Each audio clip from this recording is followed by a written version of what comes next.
I'm Delaney.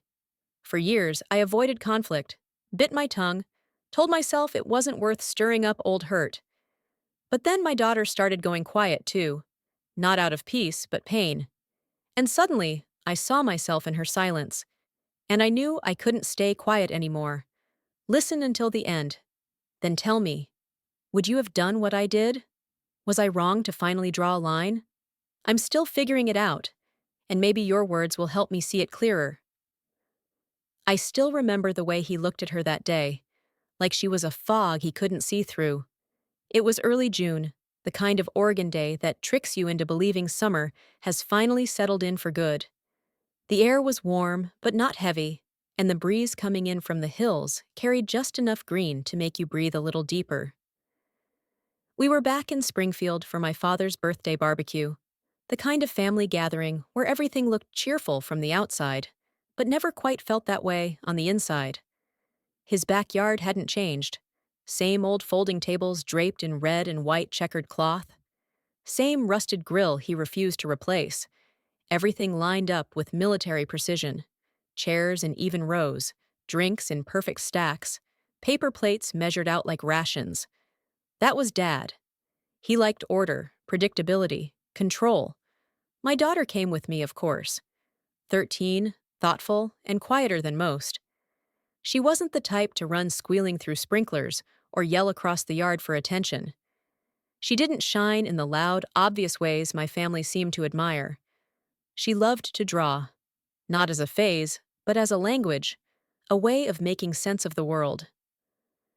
That day, she found a spot beneath the porch awning with her sketchbook and started shading something I never got the chance to see. Meanwhile, Mason, my nephew, was bouncing between cousins, showing off his basketball moves and cracking jokes loud enough to earn cheers. He was everything my father adored in a child. Loud, confident, competitive. I'd lost count of how many times he'd said, "That boy's going places." At some point during the afternoon, I walked over to Dad with my daughter. I don't even remember what I said, just something polite, something normal. He turned, squinted at her like he was examining a smudge on glass, and said, "She's got no spark in her eyes. Not like Mason. That boy was born for greatness." And just like that, the air left my lungs. No one said a word. Not my brother, who was busy laughing at something Mason did. Not my stepmother, who smiled tightly and walked away. Not even me. I stood there, hand on my daughter's shoulder, and I let the silence swallow the moment. I smiled. God help me. And I nodded. It wasn't the first time. There had always been comments like that. Soft punches wrapped in fatherly wisdom. And I'd spent most of my adult life making excuses for him. He's old school. He means well. He just doesn't know how to show love. I'd told myself those things so many times, they started to sound like truth. But when I glanced down and saw my daughter's face, her mouth drawn tight, her eyes focused somewhere far away, I felt something shift. It wasn't a big moment, not on the outside, but inside, something cracked open. She didn't say anything, just stepped away quietly, holding her sketchbook against her chest like a shield. The rest of the afternoon played out like all the others. Dad opened gifts, laughed too loud, told stories about his military days like they were action movies. Mason gave him a mug that said #1 Grandpa and was rewarded with a dramatic bear hug and a brand new pair of sneakers. My daughter stayed on the porch, sketching in silence. Her paper plate of food sat untouched beside her. When we got home that night, I started doing dishes while she sat at the kitchen table, the sketchbook still on her lap. She wasn't drawing, just holding the pencil, tapping the eraser against the edge of the paper. "That was a nice party," I said, even though we both knew it wasn't. She gave me a soft sound that wasn't quite a yes or a no. I turned around. She was wearing that look again, the one kids wear when they're pretending not to be hurt, the one I used to wear. I dried my hands and leaned against the counter, watching her from across the room. My little girl, so full of softness and color and thought, sitting there like she wasn't sure she was allowed to take up space. And I realized, maybe for the first time in my life, that silence wasn't kindness. It wasn't strength. It wasn't grace. It was betrayal. That night, I stood by the kitchen sink, watching her eat alone with her sketchbook on her lap, and I realized, painfully and clearly, that silence was no longer the gentle thing I thought it was. It was complicity, and I was done passing it down. 2 months later, we were back again. This time, it was for my father's 72nd birthday. Another backyard affair, though now hosted at my younger brother's house just across town. It was bigger, louder, and somehow even more carefully orchestrated. Balloons tied to every chair, fold-out tables groaning with barbecue and soda bottles. Mason's voice could be heard from the driveway, bragging about his summer basketball camp. Before we left the house that morning, my daughter had carefully wrapped a watercolor portrait she'd spent the week finishing. It was of my father, painted from a photo taken the year he retired from the army. The one where he stood stiff-backed in uniform, with a half-smile he didn't use much outside the camera lens. She'd chosen cool, muted tones, lots of blues and grays, and somehow still managed to capture something soft behind his eyes. "I hope he likes it," she said quietly, folding the corners of the wrapping paper with care. I wanted to say, "He will." I really did. But the words caught somewhere behind my ribs, so I just nodded and smiled instead. We arrived a little late. The driveway was already full. Inside, the house buzzed with the same performance I'd grown up watching, laughter that was too sharp around the edges, teasing disguised as affection, attention flowing like a current toward whoever knew how to hold the spotlight. I gave Dad the painting after dinner, when people were gathering around the cake table. He tore the paper with his usual brusqueness, held the portrait at arm's length, then tilted his head slightly. "Oh, okay," he said. "You drew this?" She nodded beside me, the smallest smile tugging at her lips. He didn't say thank you. He didn't ask her about her technique or what inspired her. He didn't even lift it up for others to see. He just set it on a side chair near the hallway and turned toward the crowd. "Hey, Mason!" he called out. "Come here a second." Mason jogged in, face flushed from running around in the yard. Dad pulled a box from under the gift table and handed it over. Mason tore it open, shiny silver wrapping paper flying everywhere, and held up a brand new iPad. The room erupted into clapping. "Only the best for our shining star," Dad beamed, ruffling Mason's hair. My daughter stood quietly beside me, hands clasped in front of her, eyes fixed on the carpet. No one said a word about her painting. No one even noticed it still sitting behind them, half wrapped and already forgotten. I should have said something. I should have picked it up, held it high, and told them what it meant. How many hours she'd poured into those brushstrokes. But I didn't. My throat closed, and I smiled again. Always smiling, always smoothing things over. She didn't touch her cake. Sat at the far end of the room, legs crossed beneath her chair, sketchbook in her lap like armor. I watched her trace the same corner of the page over and over, like she was erasing herself in slow motion. After the party, we drove home mostly in silence. She didn't look out the window like usual, just stared down at her knees. When we got inside, she kicked off her shoes and walked straight to her room. I followed her in a few minutes later, stood in the doorway like I had something to say, but didn't know where to start. She was sitting cross-legged on the bed, sketchbook beside her, backpack still on. She didn't look up. Then she asked, barely above a whisper, "Why do I feel like I disappear when we go there?" It hit me so hard I had to sit down. I didn't answer. I couldn't. Because how do you tell a child that her feelings are real, and that the people who should make her feel seen don't? How do you say, out loud, that the place you once believed was home might not be safe for her softness? For her silence? She looked up at me, waiting. But I just took her hand, gently, and let the silence settle between us. Not because it was comforting, but because I knew. It was the last time I'd let her feel invisible without doing something about it. There's a bench tucked beneath the willow tree at the end of our street. Old, splintering, with just enough curve to cradle tired backs and quiet thoughts.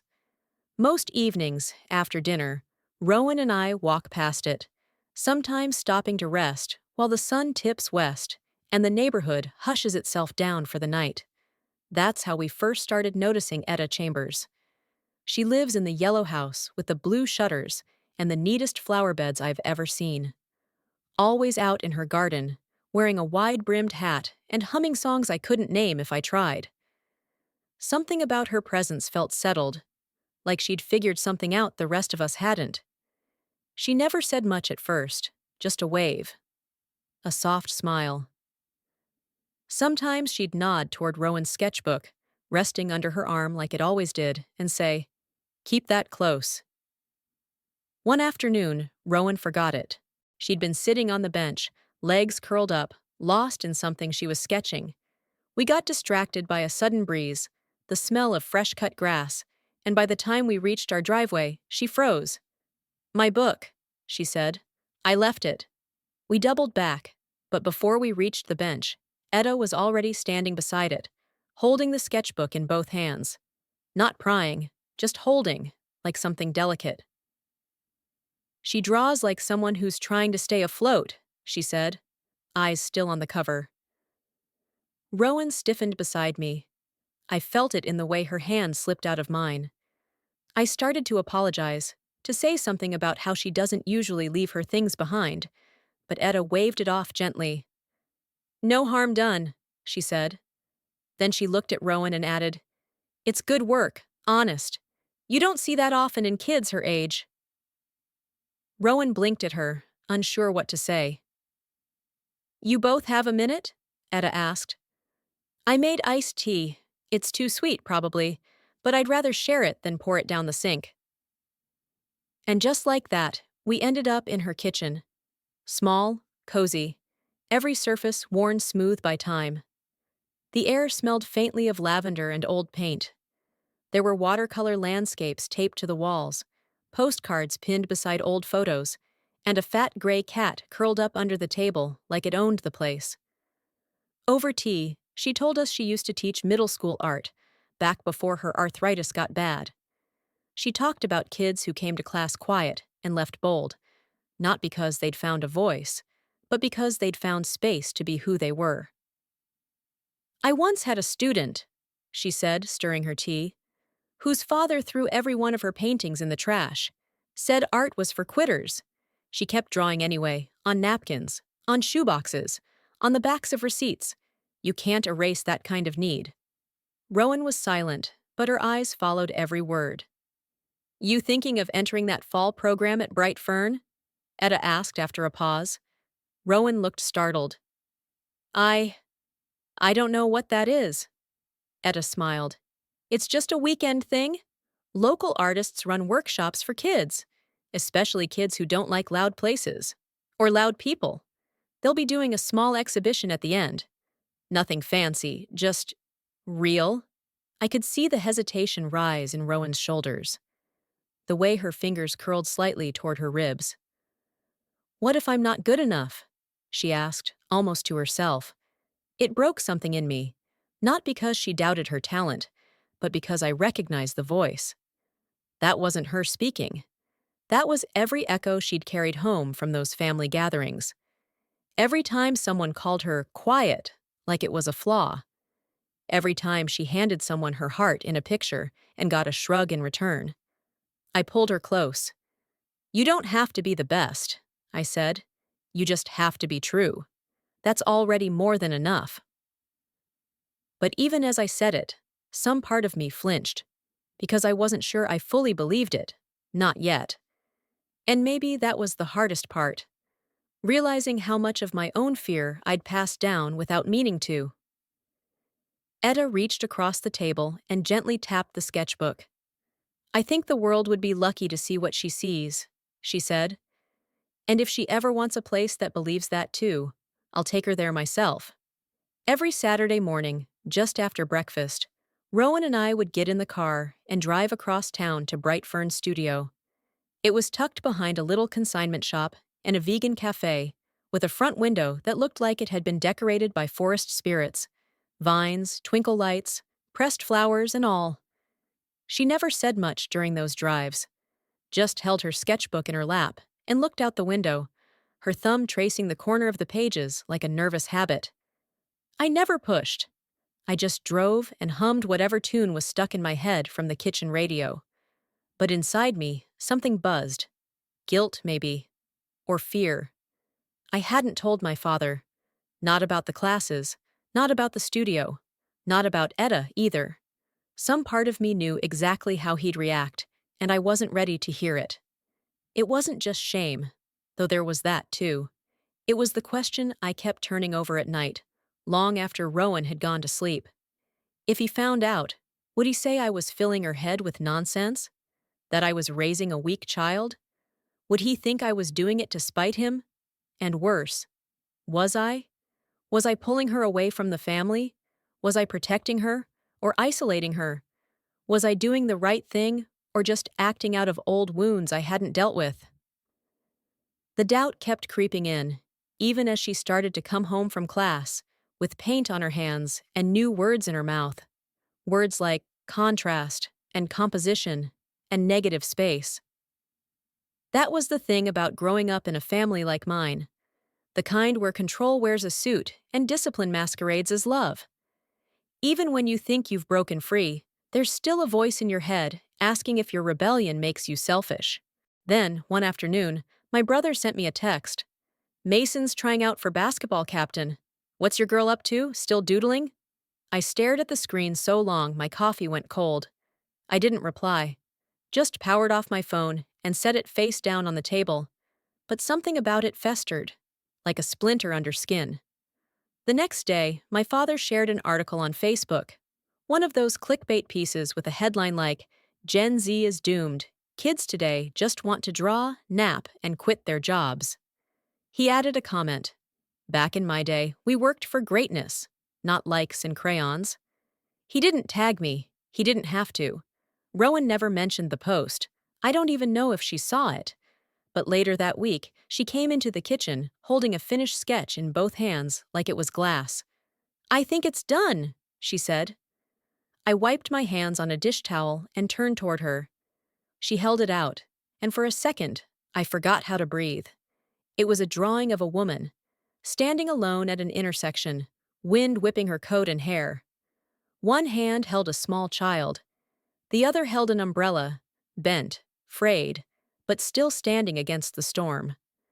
The colors were rich and deep, the shadows pulled tight like memory. And there was something about the woman's eyes, not afraid, not fierce either, just steady, like she knew the road behind her was gone, and the one ahead wouldn't be easy. But she was walking anyway. "It's beautiful," I whispered. Rowan looked up at me, uncertain. "Do you think they'll understand it?" "I don't care if they do," I said. "I think you said something that matters." A few weeks later, Bright Fern held a student showcase. Nothing huge, just some folding panels, string lights, and proud parents balancing paper cups of lemonade. They hung Rowan's drawing right in the center panel. Later that afternoon, one of the coordinators pulled me aside.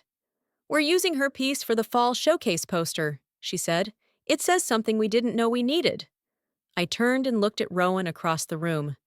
She was standing with the other kids, a little off to the side, arms crossed tight over her chest. But she was smiling, not big, not loud, but real. And I didn't feel like I needed to run back and tell my father. I didn't need to prove her worth to him. I realized something right then, so clear I could have said it out loud. I used to think I was waiting for him to see her. But maybe that was never the point. The call came on a Thursday morning, just as I was folding laundry and half listening to a podcast I'd already lost track of. My phone buzzed on the counter, my brother's name lighting up the screen. I almost didn't answer, but I did. "Hey," I said, my voice sharper than I meant. He didn't bother with pleasantries. "Dad's upset," he said flatly. "Says he hasn't seen Rowan in over 6 months. You keeping her from him?" It wasn't a question. It was an accusation, wrapped in family guilt and the kind of tone we were all trained to obey. I took a breath. Let it out slowly. She doesn't want to go, I said. He scoffed. She's a kid. She doesn't get to decide that. She's not a piece of furniture we move around when it suits someone, I snapped. A pause. Then, in a tone that tried to sound casual but didn't, "You've changed, Dell. You used to care about keeping the family together." The call ended not long after that. He said he had to run. Work, errands, something vague. I could hear the disapproval still hanging in the silence as he clicked off. Later that evening, my father called. I didn't answer. He left a voicemail. I listened to it twice. "I raised you better than this. A kid needs her family, even if she's different." There was something about the way he said different, like it was a flaw, like it was a thing to tolerate, not love. I sat on the floor beside the washer, legs folded, voicemail still open, heart pounding like I'd run a mile.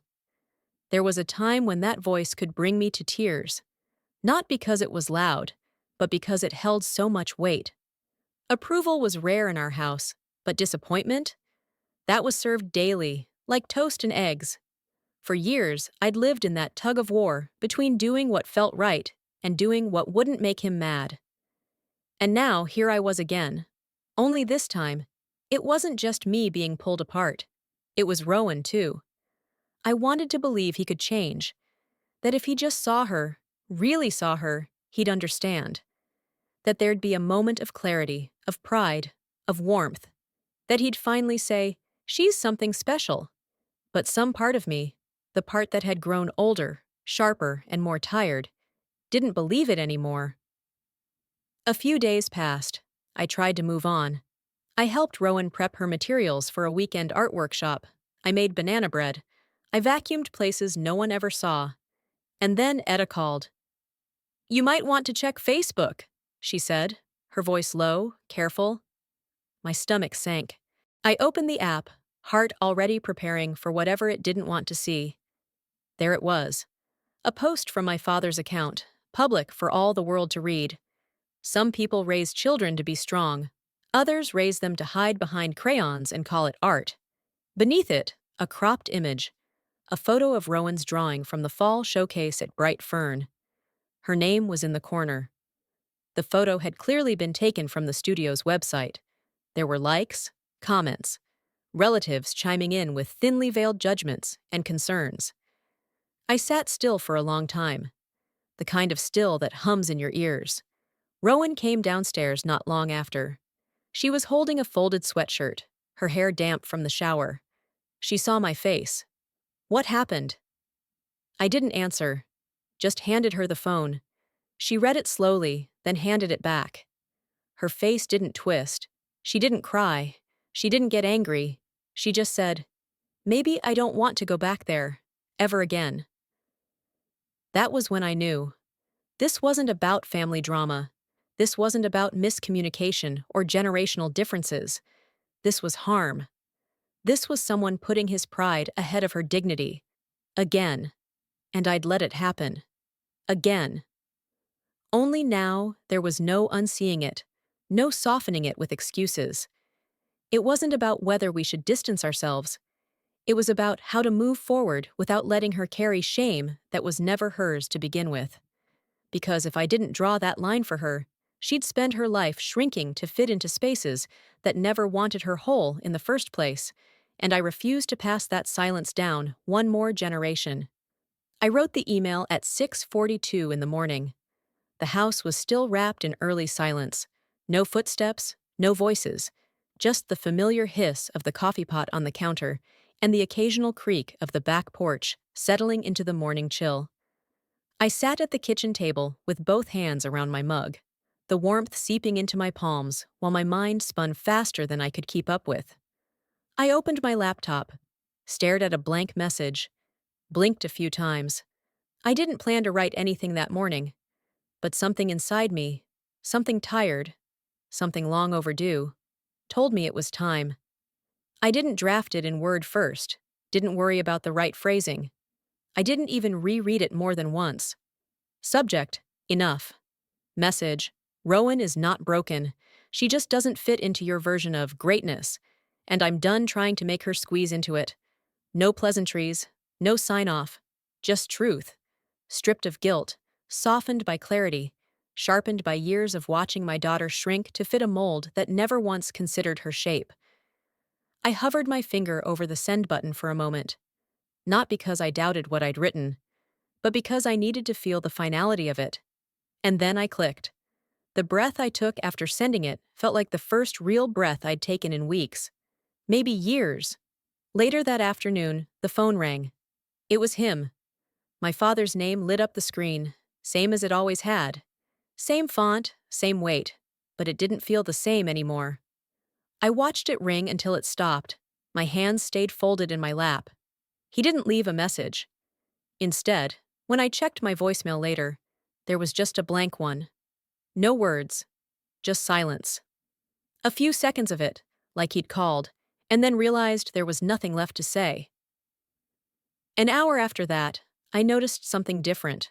When I went to text a photo to Rowan's group chat, my contacts wouldn't sync properly. I checked my blocked list. My number had been blocked. No alert, no warning. Just a blank wall where something used to be. No dramatic slam of a door. No final argument, just absence. I stood at the kitchen sink, holding my phone like it had betrayed me. But then I set it down gently, because for the first time, I realized I didn't feel hurt. I felt relieved. That night, Rowan and I curled up on the couch. She was sketching again, her knees pulled to her chest, her pencil moving slowly, almost rhythmically, like a heartbeat. She didn't ask about my day. She didn't need to. Kids like her, like us, they feel the shift in the air before it's ever spoken aloud. She finished her page, closed the sketchbook, and looked at me. We don't owe them anymore, do we? The question was so quiet I almost missed it. I looked at her, really looked, and felt something open in my chest, wide and raw. There was no fear in her eyes, no need to be reassured, just the hope that I'd finally say it out loud. No, I said. We don't. She nodded once and leaned her head on my shoulder. And that simple truth, that we didn't owe explanations, or apologies, or performances to people who'd never tried to understand us, became the ground we stood on. The next afternoon, Etta showed up. She had her jacket slung over one shoulder and a manila envelope in her hand, held like it was too precious to be bent. I've got something for you too, she said, stepping inside with that familiar, quiet confidence. Just came from the director.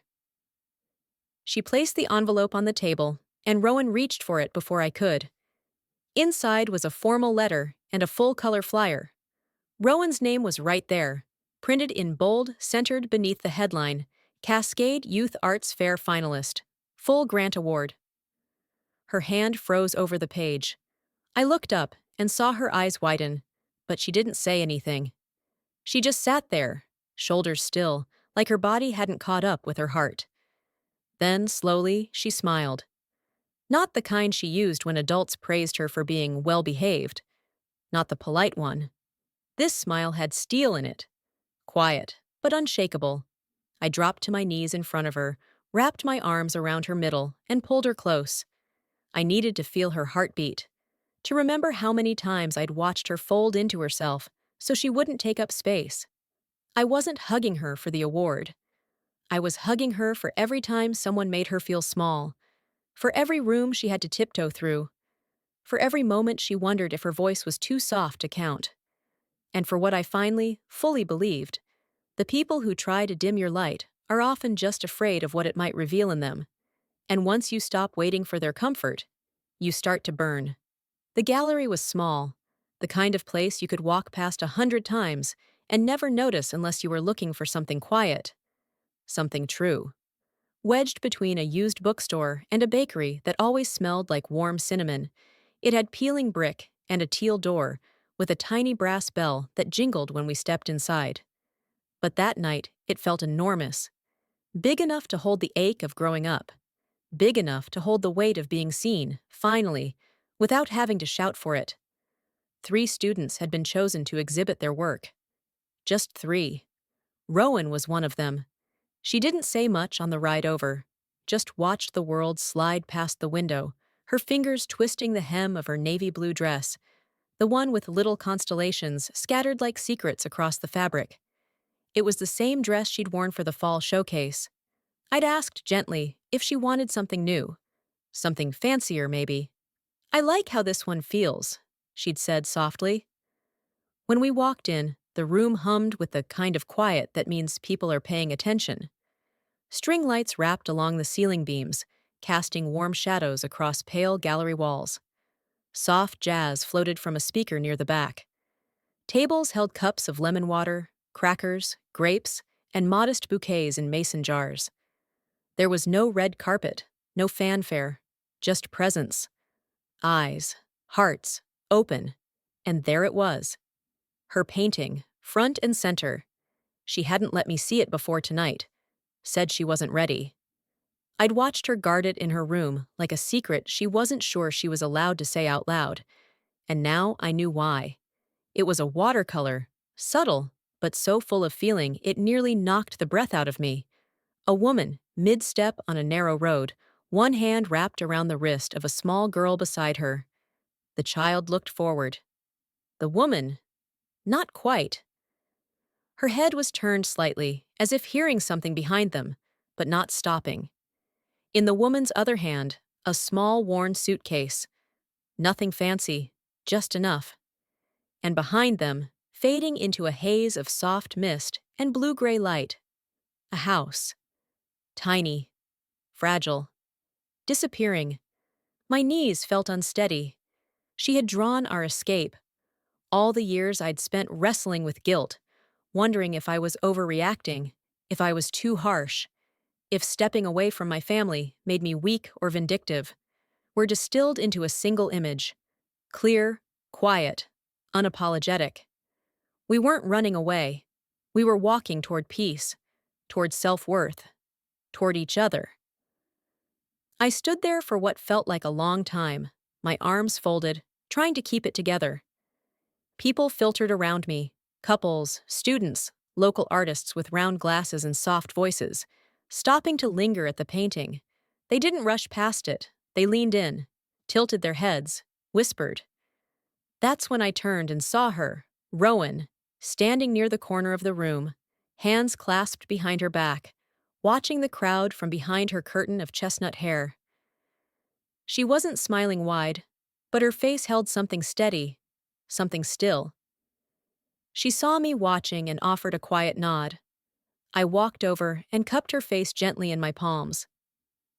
"You did this," I whispered. "You gave it form."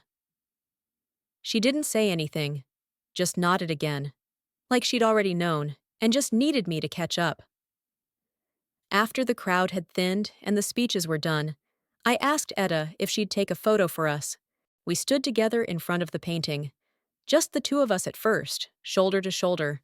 Then one of the judges came over, asked if they could join. Then another. Soon there were 4 people surrounding Rowan, all smiling, all telling her what they saw in her work. How brave it was. How gentle. How strong. Etta clicked the shutter. That night, after Rowan went to bed, too tired to change out of her dress, her sketchbook still tucked beneath her pillow, I sat at the kitchen table and opened the photo on my phone. We looked happy. Not the kind of happy you stage, not the kind with matching outfits and forced grins, but the kind that comes when you're no longer carrying the weight of someone else's disappointment, when the silence you earned is finally your own. I stared at that photo for a long time, fingers hovering over the screen. Then I opened my old email. I hadn't used it in months. I didn't even know if the address still worked. I didn't know if he still checked it. But I attached the photo anyway. No subject line, no greeting, just one sentence. I found her spark, the moment I took her away from you. I hovered over the send button only for a second. And then I clicked. Not for closure, not for forgiveness, not even for a response, just because some truths are too big to carry in silence forever. It was the kind of fall afternoon that almost felt like a secret. Soft, golden, and slow. the kind that made you want to stay still long enough to notice the way the light moved across the porch, or how the leaves danced their way down from the trees like they weren't in a rush to land. I sat on the old wooden bench just outside our front door, a chipped mug of coffee nestled between my palms. The cushion beneath me had lost its shape years ago, but I liked how it sagged. Familiar, worn in, like it had been shaped by staying. Rowan was next to me, one leg folded under the other, sketchbook open in her lap. Her pencil moved quietly, fluidly, across the page. Every few seconds, she'd pause, tap the eraser to her chin, then keep going. Her hair had fallen forward, and she didn't bother pushing it back. The wind was gentle, the kind that makes the curtains breathe and the chimes on the neighbor's porch sing just under their breath. It wasn't a wind that demanded attention, just one that reminded you something was changing, whether or not you noticed. And everything felt still in a way that wasn't painful. There had been no messages from my brother, no calls, no guilt-laced emails from my father, just silence. But this silence wasn't the same as before. It didn't carry shame or confusion. It didn't feel like punishment or banishment. It was soft, settled, like finally closing a book you never wanted to read in the first place. I looked at Rowan, her shoulders loose, her eyes focused, lips slightly parted in thought. I hadn't seen her this peaceful since she was a toddler, before school, before expectations, before the long shadow of someone else's definition of enough started to stretch across her days. And I saw myself in her, my 13-year-old self, hunched over spelling worksheets, trying to memorize vocabulary that sounded like success. I saw the girl who tried too hard to be chosen, to be good, to be worthy. I remembered the quiet rehearsals in my head, practicing ways to make him proud, imagining compliments before I'd earned them, holding my breath when Mason got the praise, hoping one day it might be my turn. It never was. And back then, I thought it was because I wasn't impressive enough. Now, I know better.